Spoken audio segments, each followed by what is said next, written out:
Well, then when ARCA come up with their deal, with the composite cars and the Ilmore engine and on and on and on, so I figured this was going to be my last hurrah in ARCA anyway. So I built that car, and we ran pretty good with it. Not as good as I wanted to, but we ran all right. And is that it, you think, for ARCA? I mean, no more speedways, no more aero push and all that silliness and all that? It ain't fun no more. It costs so much money to do it. I don't know how people can afford to do it, especially if they don't have somebody else, helping them. And but I mean, Benny comes along or whoever. Well, yeah, I mean, I'll him. Yeah, I don't want to own this stuff anymore. I mean, I'll help direct them in the right direction, like I did with Benny. Rent the car from somebody else and stuff like that. But I don't want to own the ARCA stuff anymore. It just that would tempt me too much to go and do it. That's what Bowsher said. He's like, no, if I even the local stuff. He's like, but now you have a new love, and that would be the next shot on the screen. You were the 2018 Super Cup champion, but it's a different kind of racing. Like Joe Schmeling, the series creator and the director, says it's a.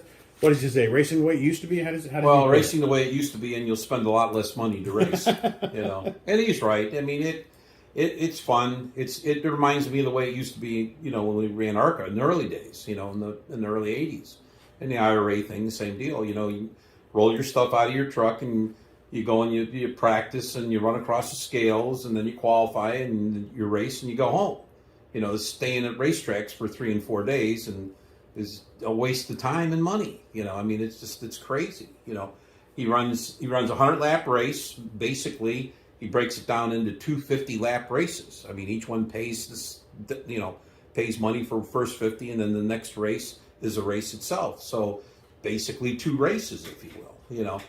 And you can work on the car if you need to change something. The only thing is you got to run the same tires in both races, which the American racers, but. It's fun racing, it's directly proportional to how much you spend and what you're racing for, and you spend a lot less money to do it, but you have a hell of a lot more fun than what's going on out there today. And, there's an abundance of steel body cars out there, so not like you got to go searching.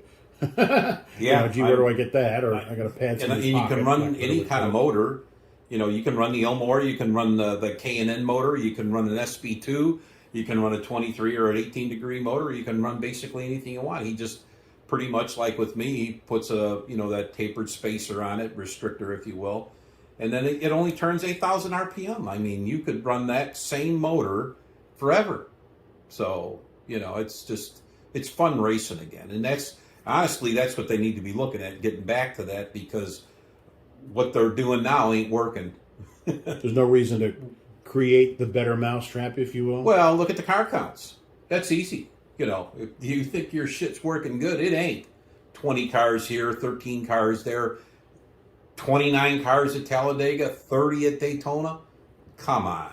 What are you guys thinking?